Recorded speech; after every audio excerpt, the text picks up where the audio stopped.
প্রথম বিষয়টি ব্যক্তিগত, আর দ্বিতীয় বিষয়টি কিছুটা রাজনৈতিক এবং বিচার বিভাগ সম্পর্কিত। ব্যক্তিগত আলোচনাটা হলো, সাইদি ভাই, আপনারা সবাই অন্য নামে ডাকেন, আমিও নাকি সাইদি ভাই বলতাম, এবং আমরা দুজন ভাইয়ের মতো ছিলাম, ভাইয়ের মতো কেন, ভাই ছিলাম। আমরা দুজন একই সাথে পাশাপাশি সেলে প্রায় 2 মাস বন্দী ছিলাম গাজীপুর জেলখানায়। তো সেখানকার একটা ঘটনা শুধু আপনাদেরকে বলবো।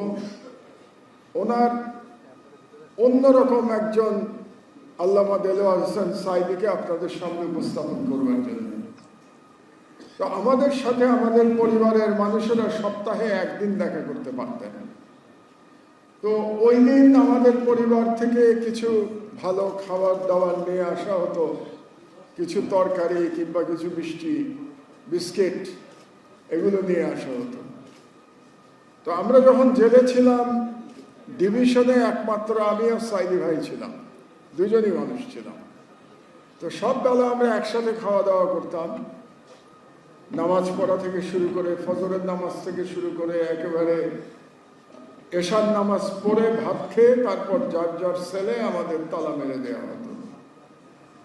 তো একদিন সাইদি ভাইয়ের খাবার আসলে আমি খেতাম ওখান থেকে, আবার আমার যদি খাওয়া আসতো তো সাইদি ভাই ওখান থেকে খেতেন, এভাবে আমাদের দিন চলত। তো একদিন আমার বাসা থেকে একটা মিষ্টি এসেছিল, একটি স্পেশাল টাইপ মিষ্টি, সম্ভবত কোনো একজন ঢাকার বাইরে থেকে পাঠিয়েছিল। তো সাইদি ভাইয়ের মিষ্টিটা খুব পছন্দ হয়েছিল। তো উনি একটু খেয়েই বললেন, মাহমুদ ভাই, মিষ্টিটা তো খুব ভালো।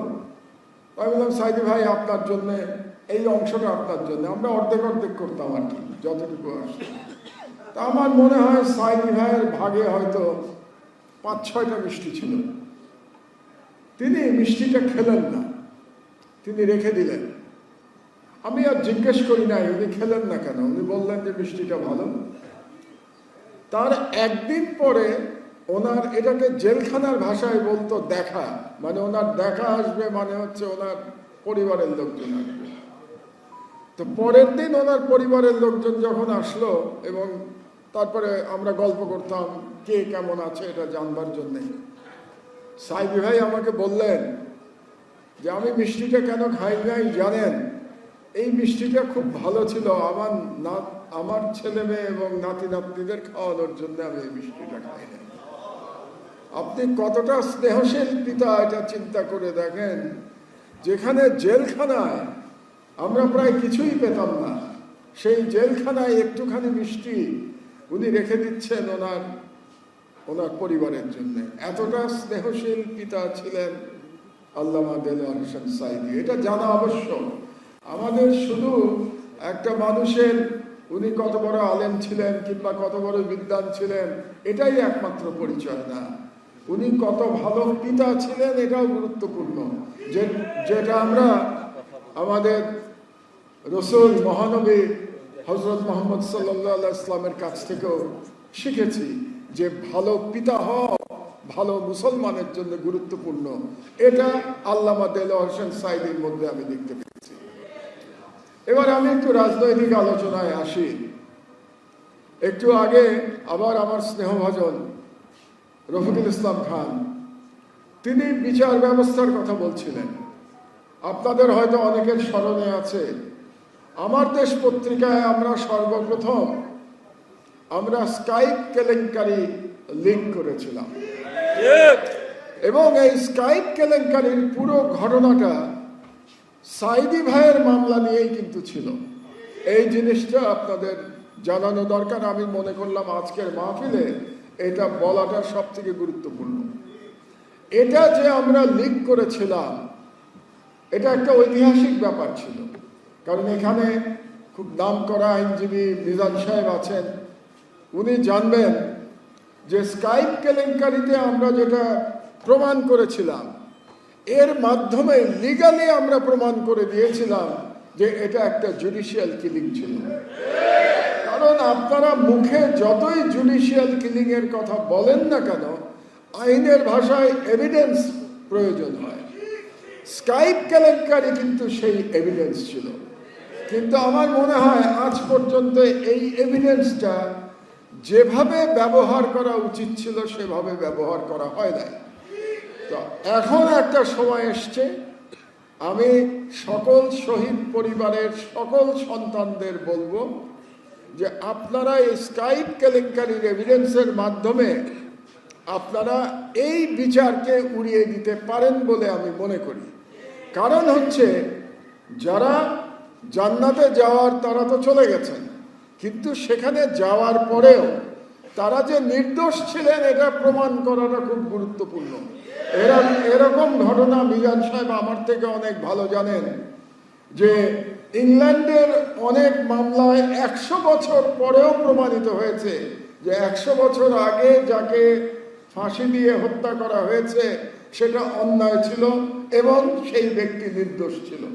কাজে আমি মনে করি এবার একটা সুযোগ এসছে আপনাদের, যে স্কাইপ কেলেঙ্কারি আমার দেশে যে এক্সপোজ করেছিল সেটাকে নিয়ে এবং অন্যান্য লুপহোল যেগুলো ছিল বিচার ব্যবস্থায়, যেটা মিজান ভাই বলেছেন, সেগুলো নিয়ে এই বিচার পুরো বিচারটাকে রিভিউ করা এবং রিভিউ করার মাধ্যমে এটাকে প্রমাণ করা যে এটা আইনগতভাবেই এটা জুডিশিয়াল কিলিং ছিল। আরেকটা কথা বলা আবশ্যক যে আমাদের মধ্যে আমি দেখেছি, জামাত ইসলামের সমর্থকদের মধ্যেও দেখেছি, বিএনপির মধ্যেও দেখেছি যে শেখ হাসিনা যখন এসকে সিনহাকে তাদের নিজেদের অভ্যন্তরীণ কোন্দলের জন্য ডিজিএফআই দিয়ে দেশ থেকে বের করে দিল, তারপরে আমি দেখেছি বিএনপি এবং জামাতের কোন কোন ব্যক্তির মধ্যে এসকে সিনহার প্রতি আমি সিম্প্যাথি দেখতে পেয়েছি। ব্যাপারটা খুব দুর্ভাগ্যজনক, কারণ আপনারা জানেন না যে এই জুডিশিয়াল কিলিং এর যারা মেইন কুশীলব ছিল তাদের মধ্যে অন্যতম ছিল এসকে সিনহা। কাজেই এসকে সিনহাকে কি বের করে দেওয়া হয়েছে নাকি সে বিদেশে গেছে এটা গুরুত্বপূর্ণ না।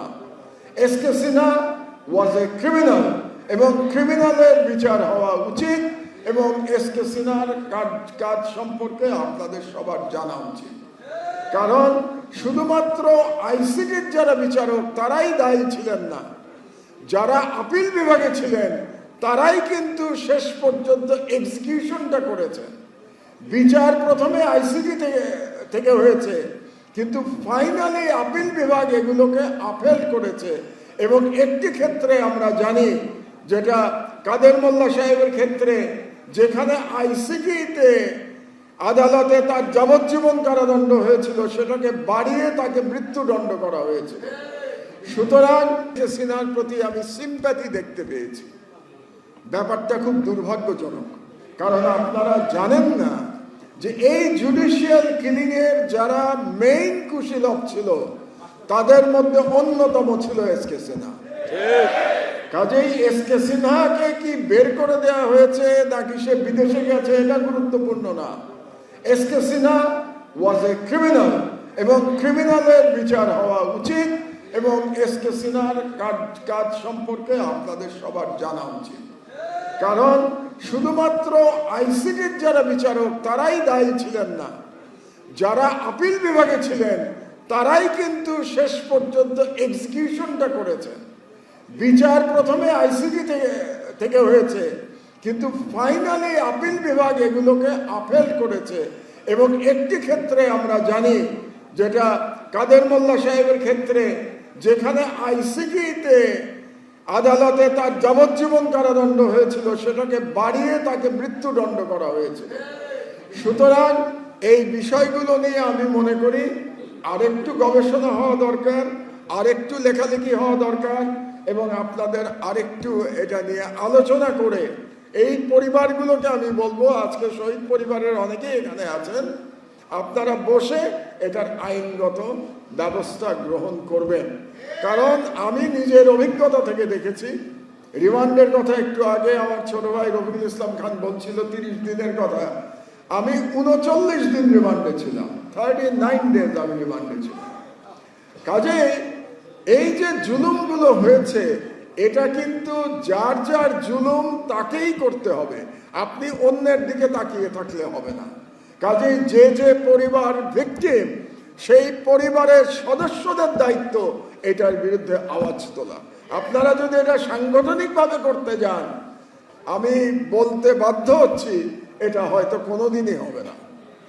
আমি জানি না, আপনারা অসন্তুষ্ট হতে পারেন, কিন্তু এটাই বাস্তবতা। যার প্রবলেম, যে ভিকটিম, তারই চেষ্টা করা উচিত, এটা আমার পরামর্শ। আর সর্বশেষ যে কথাটা আমি বলবো, এই যে আমরা বলি, বা রফিক সাহেবও বললেন, যে বিচার, যে রায়টা বাইরে থেকে লিখে নিয়ে আসা হয়েছিল, এই রায় লেখার জন্য প্রত্যেকেই দায়ী ছিল। এটা বাইরে থেকে লেখা হোক কিংবা বিচারপতি নিজেই লিখুক, কিন্তু আসলে এই হত্যাকাণ্ডের পিছনে যে যারা ছিল মেইনলি, সেটা হলো আধিপত্যবাদী ভারত। কারণ ভারতেরই ইচ্ছা ছিল এই হত্যাকাণ্ডগুলো করা, এবং এর পিছনে শুধু যে ব্যক্তিগত রাগ বিরাগের ব্যাপার ছিল তা না, এর পিছনে একটা জিও পলিটিক্স ছিল। জিও পলিটিক্সটা হলো যে বাংলাদেশের 90% মানুষ মুসলমান, তো বাংলাদেশকে যদি ভারতীয় উপনিবেশে পরিণত করতে হয়, যেটা করা হয়েছিল 16 বছর ধরে শেখ হাসিনার, তাহলে পরে আমাদের ধর্মীয় চেতনা এবং আমাদের যে সংস্কৃতি, ইসলামিক সংস্কৃতি, এটাকে দুর্বল করতে হবে। এটাকে দুর্বল করবার জন্যে তারা দুটা ন্যারেটিভ চালু করেছিল ইন্ডিয়া থেকে। একটা ন্যারেটিভ হচ্ছে 1971 সালের যুদ্ধাপরাধ, এটা ছিল একটা ন্যারেটিভ। এই ন্যারেটিভ দিয়ে ইসলামী নেতৃবৃন্দকে তারা হত্যা করতে চেয়েছিল, নির্মূল করতে চেয়েছিল। আর সেকেন্ড ন্যারেটিভ ছিল তথাকথিত ইসলামী জঙ্গিবাদ।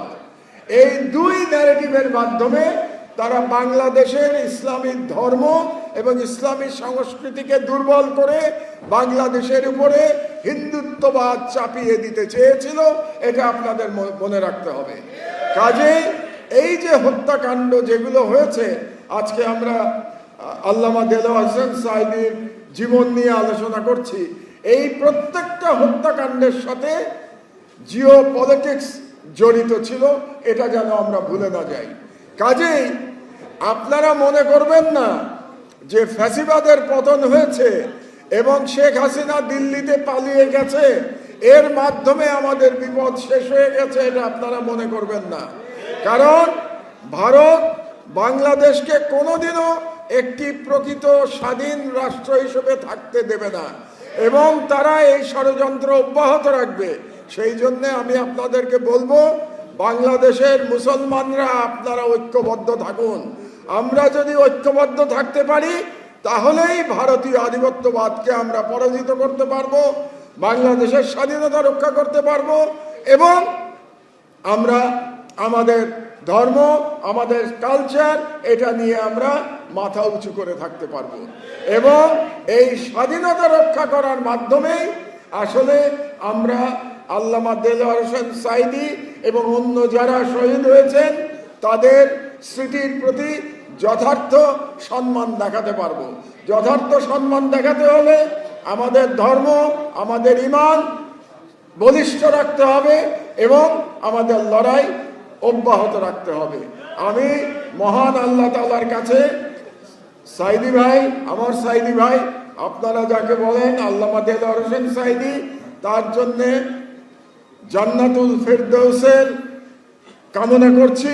মহান আল্লাহ তাআলার কাছে ফরিয়াদ করছি যেন তার শাহাদাত কবুল করা হয়। আল্লাহ হাফেজ। আপনাদেরকে আল্লাহ